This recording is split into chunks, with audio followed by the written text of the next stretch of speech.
Michael Myers began his reign of terror almost 50 years ago, and across 13 films, there are multiple sequences that are truly frightening. Today, I want to give you guys some of the scariest moments in the entire Halloween franchise. She stopped at a light and saw him walking in that field behind the Lost River Drive-In. Julie said he was so creepy.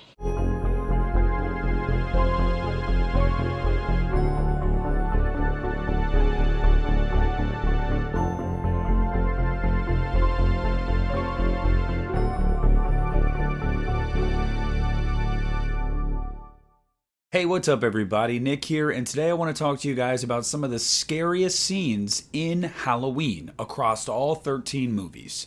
Now, it is important to mention here at the top that obviously what is scary to you is subjective, and also scary doesn't necessarily mean a jump scare. If you know me, you know that's probably my least favorite and probably the least effective way to try to scare me when it comes to films. I am someone that much more prefers the unsettling. Now, whether that be something that really just gets under my skin and lives there for a while and makes me feel strange, or a sequence that is incredibly suspenseful.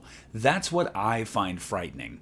So on this list today, none of these are going to be in any particular order aside from the number one, which I do think is the scariest sequence in this franchise. So I picked out 8 scenes, and coming in at number 8 is going to be Halloween 4's opening. Now when I say this, some people are going to think, oh, you're talking just about the opening credits. No, I mean the entire opening sequence. Now, obviously that starts with the opening credits, which set this nightmarish atmosphere. It's really hard to explain. I've talked about before how living in the Midwest my entire life, every time I see that opening title card and that sequence, I just think of, oh yeah, that's what fall looks like here. But this scene goes even further than that. Setting the tone there and getting you creeped out is great, but then we get this incredible establishing shot of Ridgemont Sanitarium and it's storming. I love all of that. And there's also something really eerie about Michael laying there bandaged and comatose, but like the viewer knows he is alert. Like we know this guy is not just like dead, basically. He is hearing things, he knows what's going on around him, and he's waiting for his moment to pounce. And that just creates a lot of suspense and tension throughout this entire opening. So from the very moment this thing opens until you get the thumb through the forehead, it's just an incredible sequence and easily one of the most frightening in the franchise. And then at number 7, I'll continue with Halloween 4 and go with the ending. Halloween 4 is great in that way. It bookends super well. A creepy opening and a really creepy ending. Still to this day, I am jealous that I did not get to experience this ending in the cinema in 1988. But I've talked to people who did, and almost every single one of them without fail says, oh yeah, this thing was jaw-dropping. And even when I saw this thing on VHS at a young age, it made my jaw hit the floor. When it's revealed that it's Jamie, it's like an entirely different level of terror. You're like, holy crap, like this little girl just did that.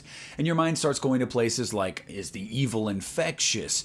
Did Michael transfer into her, like his soul? And obviously we would never really get the answers there. There's a lot alluded to, but nothing explicitly laid out. And I actually dig the ambiguity there, but it was really, really effective. And furthermore, the way that Donald Pleasance acts in this sequence is otherworldly. This may be the best bit of Loomis in all of the Halloween movies. It is this fear, this shock, but also he's not surprised at the same time. He's angry and then he's sad and he kind of falls apart. Donald does so much with just a few seconds of screen time in this moment, and it leaves a lasting impression on you. If it had just been the shot of Jamie at the top of the stairs and that was the way the movie ended, it would not have been nearly as impactful as having Donald perform the way he did in the scene. So this is definitely one of the scariest moments in the franchise. Coming in at number 6 is going to be a scene I have talked about many, many times before, and that is Tim and Beth's deaths in Halloween: The Curse of Michael Myers. Look, I love everything about this scene, and it might actually be the high watermark of the entire movie. Like, it's that good. I love that Tim is standing in front of that mirror and Michael comes out of the shadows and very effortlessly and calmly kills him and then pulls him back into the shadows. That's super, super effective. I love the way that thing was shot, choreographed. It's perfect. Then you get to the sequence with Beth. Unbeknownst to her, Michael has walked into the room behind her, and Kara is trying to warn her there's someone in the room behind you. And when he starts going to town on Beth, and they slow this thing down, you got the sound effects that they do here, it is super creepy. There is just something about this entire sequence that just really gets under my skin. Halloween: The Curse of Michael Myers has some of the best atmosphere, if not the best atmosphere, in the entire franchise. And atmosphere doesn't just mean fall vibe and aesthetic. It also just means that suspense, that eerie cloud that just hangs over a movie. And Halloween 6 has that in spades. Coming in at number 5 is going to be Mr. Garrett's death scene in Halloween 2. Now, interestingly, I think it's important to mention that John Carpenter directed this sequence. He added this because he felt the movie needed it, and he was absolutely right. And it's one of the most effective sequences in Halloween 2. It's already creepy enough that you have this elongated sequence where Mr. Garrett is looking in the dumpster, he's looking around every corner in the storage room, he's going through doors before Michael finally pops out and just bludgeons him to death with a hammer. But there is a build-up there. This sequence is like 5 minutes long. And when you have a sequence like that, and a director like John Carpenter that can really just draw things out and make them suspenseful, make it have this foreboding sense of menace around the entire scene, it ends up being super effective. And Mr. Garrett's scene is precisely that. Now, I love how quick the death is too. It comes out of nowhere, but everything leading up to it is really suspenseful and eerie, and this is definitely one of the most effective sequences in the franchise. Now, at number 4 is going to be one that might surprise some of you guys, but hear me out here. I think I'm going to make a good case for it, and that is Sarah's death in Halloween H2O.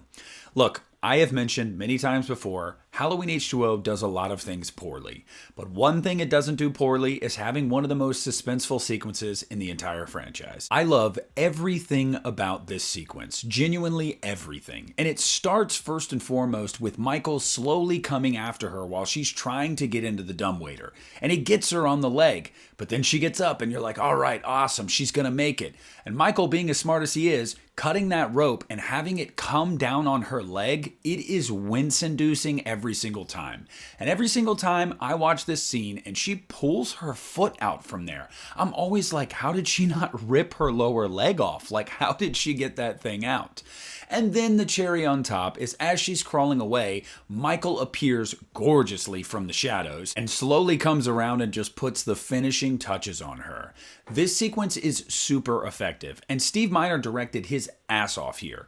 There's moments in H2O where I'm like, is this a horror veteran directing this movie? And then there's moments like this where I'm like, okay, yes, this is a horror veteran directing this movie. I love this sequence. I find it to be not only the most suspenseful in this movie, but one of the most suspenseful in the franchise. All right, so I know I said at the beginning that these weren't going to be in any particular order, but I lied. These top 3 are the top 3 in my opinion. And number 3 is going to be the bathroom sequence from Halloween 2018. Look, I just recently did a video on 2018. You guys have probably all seen it. You know my thoughts on that movie. I like it, but I'm not in love with it.